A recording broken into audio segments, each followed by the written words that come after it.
Welcome back to FFB, amigos. And today we're talking Brighton. It is time for revenge. Brighton pretty much humiliated us in one of the Chelsea's worst games that I've seen since the beginning of the Pochettino era or back in Harry Potter days. And it's time to set them straight. We're coming back to the Amex now for the Premier League, and this time we're going to do it. Before we dive into the video, I'd like you to subscribe if you want to follow this story and you believe that Chelsea is going to be able to turn it around in the remaining months, weeks and months of the Premier League. We're past halfway point now. And we're going to start with Enzo Maresca's press conference to give you a bit of an update. However, I'm going to skip I would say the most important part of the press conference. I'm going to skip today. Why? Because that deserves a video on its own. It's speaking to what some of you may have watched on my last video, which I did a mid-season review of where we are in terms of the club, the ownership, and sort of Chelsea DNA. And he said some things that I will edit that video and we'll set you guys up so you don't have to watch the whole press conference where we'll discuss it. But that's a big elephant in the room. We're just going to ignore because today we're going to try to be positive and try to get this result. Let's start with injuries. Well, that's not very positive. We got a bunch of injuries. He said something about, Nicolas Jackson is going to be out, looks like for 6 to 8 weeks. He said out for a while. Romeo Lavia says in process, whatever that means. I guess that's no change. He's still trying to train, that we might see him soon, but not going to happen. Wesley Fofana, he was seen in training now. Um, but that guy suffers a lot of injuries. He had a broken leg 2 years ago, and this was kind of a big injury. There was doubts about the surgery in long term. So he said he's going to need at least 3 more weeks. We already know they had a little bit of a coming together in terms of how long he was really going to be out. I don't know. So we can't count on him for a while. And that Reese needs a little bit more recovery, but he seems to be doing better. Now, in terms of the goalkeeper situation, I can't believe this question is still being asked, but it has to be asked because he's proven to be stubborn. And he said, is the way he was asked, right? It wasn't like not only is Jorgensen playing, but he's your number one keeper. And he went a whole little circle around, nice little circle jerk. And at the end of the day, to say pretty much that he's not the number one keeper, but that he is going to play. So don't lose your minds. He's going to play, but not the number one keeper. So he's still protecting some feelings for our friend, I think, Sanchez. And I'm terrified because it might mean that if Jorgensen sneezes, he's out. And he won't get, a few games to prove that he can do an equal or better job, which I think he can do that in his sleep. We'll see. Maybe he proves me wrong. Uh Brighton's tactical approach. He was asked about it. Like, is it the same? That was a good question too, right? We faced him just a few days ago. Do you expect it to be the same? Do you expect to be any changes? I honestly believe there will be changes because I think Dunk's out and there's always some fitness issues. But I think they actually didn't play well against us, to be honest. It's just that it's the worst game Chelsea has played in a very long time. But in a similar system, Chelsea on its day, we'll get into what the lineup's going to look like, but it shouldn't be a problem. So I agree with him. There's not going to be any surprises. We've seen those fools get spanked because they refuse to change their way of playing sometimes and play a high line. And now, given with the situation we'll discuss in the lineups, we might have even more speed on the field. Exploit that back line with space. Who knows? And then he was asked about the number 9 problem. Again, we'll discuss that in a separate video, but that's madness. Now we have Gu, which I didn't mention, but Gu, as you guys, is injured too. I mentioned that in the prior video, which is the saddest thing on earth because this young kid would have had the shot of his life for a nice run of games until Nicolas Jackson is back. He would have a 2 months straight to play, which he would have played. There's no other number 9. Well, who knows? He does some crazy stuff, but at least he would have gotten some minutes. But in any case, there's a problem. And, how much are we going to suffer without it? And then he did this, that he did defend Nico Jackson, which I appreciate. Which he's like, well, you guys are always complaining about Nico Jackson and asking me why he doesn't convert in the press conferences. And now you're going to see how much it hurts. You're already seeing how much it hurts, and I have an eye. What he doesn't realize, that opens a whole conversation as to why the hell we don't have a 9 in our anger towards the board. But oh, it is what it is. So obviously, what he did say is Chelsea has to change the way they play. So what do we do without a striker? It's a false 9 or a version of it because we don't have anybody that can even be to fill the role as a regular 9. So we'll get in the lineup, which I'm going to think is going to happen. But what are our options? In Kunku, we know what happens. He's not a real number 9. I think he's been in a tough spot. I think there's games where he's come in into the 9 position and has been able to do, but that's mean we have a very populated area.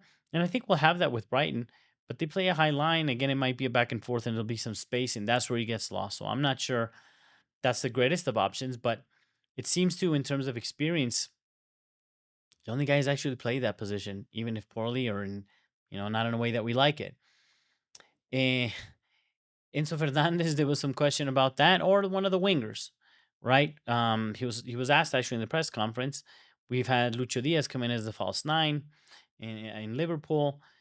Our guys haven't done it. I don't see Sancho ever running in behind center backs or fighting with them or pushing them. Maybe Noni Marueke or Pedro are more likely to make a run in between and in the channels of the line, at least drawing some center backs and creating some space. And the big elephant in the room. Why wouldn't you not put? That's right, Cole Palmer. He's the best finisher in the team. He's having a poor little run of form, and I don't think he'll be that comfortable in the nine, sort of away from play. But we know he's going to drop deep, and I'll see. And I believe that we'll still maintain the two tens in some shape or form because he's not going to go five in the back, which is a great option to play wide. I don't think that's going to happen. But I think we're going to run. So you'll have the false nine drop deep at times. That's what Palmer likes doing to set up the play, and have the two tens run past them. Who those two tens are, you'll see. But that will look like that classical sort of lined up five that we used to see Manchester City play a long time ago. That staggered line of 3 and 2 and 2 and 3, depending on how they do their runs. That might be something that we see. So, having said that, let's get into what is, by the way, before I even get started, this is going to be nuts. Very hard because he's warning about a system change. So I'll have to make some sort of adaptation. And you guys, in your opinions as well, as who do you think should line up and how should we play? Not only do you have to take into account who's available, but what Maresca's thinking. How much is he willing to change his formation and his way of playing?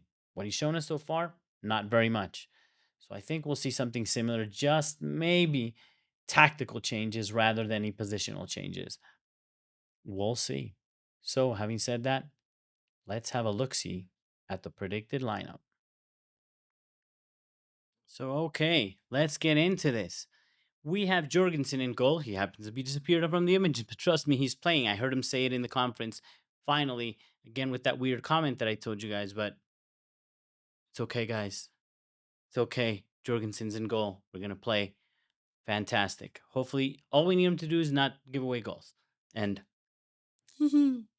then again, I think this is actually what Maresca's going to do. Not what I would do, not what I believe, not what I want. It's just, I think it's a prediction of what I think is going to happen. He's going to stick to his guns in most of these things. The 4-2-3-1. Obviously, we all understand by now that it's displayed and sold as a 4-2-3-1, but when we're in high possession, which we will be against Brighton, I just think only against larger teams, we're the idiots that play the high line when we get spanked. But when we're playing against small teams, we have high possession, and that really looks like a line of three with an inverted cucurella that covers Caicedo as the two double pivots and actually turns into 8, 10, and eventually a 9. The only guy can actually do some runs as a 9 and be found at the end of the crosses. So certainly understanding that this is what the formation is going to look like. James is fit. I think he's going to play him. I wouldn't mind seeing Gusto, but he's going. Chalova, love, thank you for coming back, sir. And he's absolutely going to play. Colwell, I would not play him. I would not play Colwell. I'd rather move Chalova there and I'll play Tossin. But I think the fact that he's left footed, that he believes in him, and a lot of you Chelsea fans even want him to be his captain. I don't understand that. He's been making a lot of mistakes. I think he's got a great promise. He could become a great defender, but I don't think I'm like desperate for him to play all the time. And Vamos Cucureya, Vamos Cucureya. He's going to be on the left, probably a most likely scorer.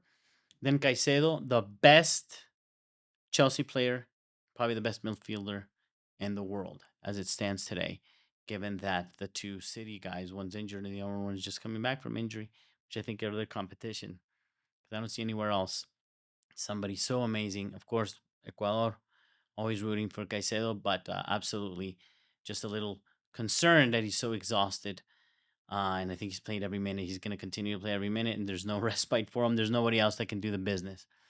And He's going to stick with Enzo, and I think he's going to do Madueke Palmer Neto, and he's going to do, yeah, he's going to be in Kunku as the nine. Amigos, we've got no nines, and he's the only guy that's played in that position. Again, I do not agree, but I can see the case for doing it, insisting on Cristo playing as the nine, and Palmer in the 10. Again, some of you guys will disagree with that, but I think that's what's gonna happen.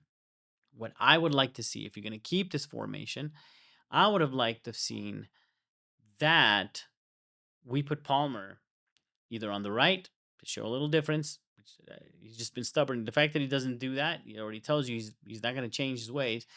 And as the nine, he's the best finisher. And playing as a false nine, what's interesting is Palmer just has to. That's the only thing he has to polish, because in this formation, which is this staggered five in attack or even staggered six that I remember from back in the day, which we saw in Guardiola sort of enact and many people teams have picked up, leaves us narrow and hurting on the counter and transition. We'll talk about that, but um, he just needs to mark the pace, mark the offside line, and then he can drop deep and have the two tens run past him, which in this case would be Nkunku and Enzo that comes up as the second nine, and mark that line for the wingers as well. He just needs to mark that line, then he can drum deep. And we've seen Palmer play with his back to goal and do these little flicks and flips and really like humiliate and nutmeg some fools and walk straight into the box. So, I think I'd rather see him there because Nkunku suffered for many games as the nine, and it hasn't worked out for him. It did in the Conference League, but it hasn't worked out for him. So I would have dared. But that's kind of pointless what Lewis does or what Lewis cares. Lewis can play FIFA or Football Manager, and he can do whatever he wants. But that's what I would do there. And ideally, holistically in the team, because we can't deal with transitions. Because in transitions, guys, you guys know that Enzo turns into a double 10. So you actually have that line of four behind the 10 attacking, and even Kukureya when it turns into a line of six.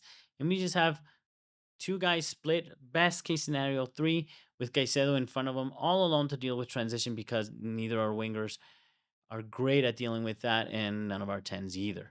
So I think that's why we get hurt so badly in counter wide, and that's why sometimes Colwell looks bad because he's exposed, end up playing as a left back. You remember when Pochettino would put him as a left back? He wasn't looking good, and we didn't like it. And he's not a left back, but when Kukuria is inverted and then turns into a 10 and sometimes even a 9, the only guy who knows how to do a proper run to find the end of crosses, um, we end up turning him into somewhat of a left back, and I think that's confusing to him, and he gets a little lost. He shouldn't, but that's what happens.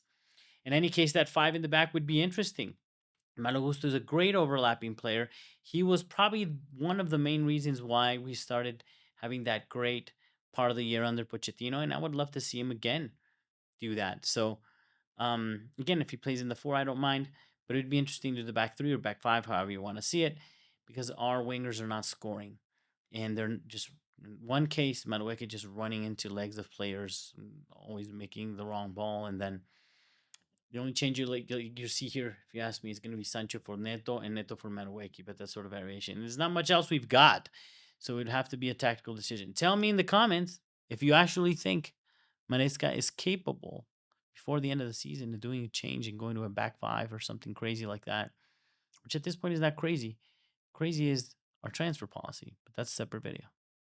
So having said that, let's get into some match predictions. Before I even give my prediction, this is a massive game. It doesn't matter what Maresca says and the fact that we were doing well at the beginning of the season in the table. We're not now. And our run of games is like 3-10, 3-11 games. That is not good. So we really need this to turn our luck around. Yes, we won the last game, but we played very poorly. We're in a tough spot. There's no legs. So this is a big one. And we need to seek that revenge. So having said that, what is the prediction? I'm not going to call it match prediction because with the lineup, I'm being honest, I'm not doing what I think and what I want. I think I'm saying what I think is going to happen. If I stay true to the prediction, amigos, man, I don't want to say it. I think we tie this game. I think we tie this game. Now, there's a chance when you have two teams like this that do the high line, stick to their guns, crazy no matter what, where they get spanked 7-0 by Forest in the case of Brighton, and Chelsea just give up games and leads, and after having free goals can't hold on to a match. So anything can happen. Technically, Chelsea can win this game I would say not nil. We're not going to keep a clean sheet. Was we are not keeping clean sheets, so we're going to get scored on. But we can potentially win like 4-1 this game if we convert. If we convert all the XG that everybody's in debt, there's so much XG in the bank with our wingers right now, with Palmer and even in Kunku, that if these guys make up for it today, it could be a 4-1. But in reality, I think we're looking at a 2-2. I think we're looking at a 2-2. We're playing at the Amex.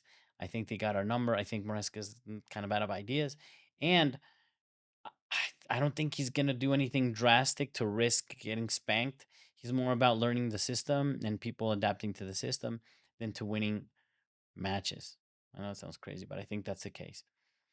So please, I'm going to ask everyone to come on, come on. Please subscribe to the channel so I can continue to make the best possible videos for you. And to all Chelsea fans, please tell me what your prediction is in the comments. But above all, thank you for your support. And I know we're going through a rough patch, but we got to support our team. We got to believe in the players. And Chelsea players, if you're ever watching, we absolutely support you. We believe in you.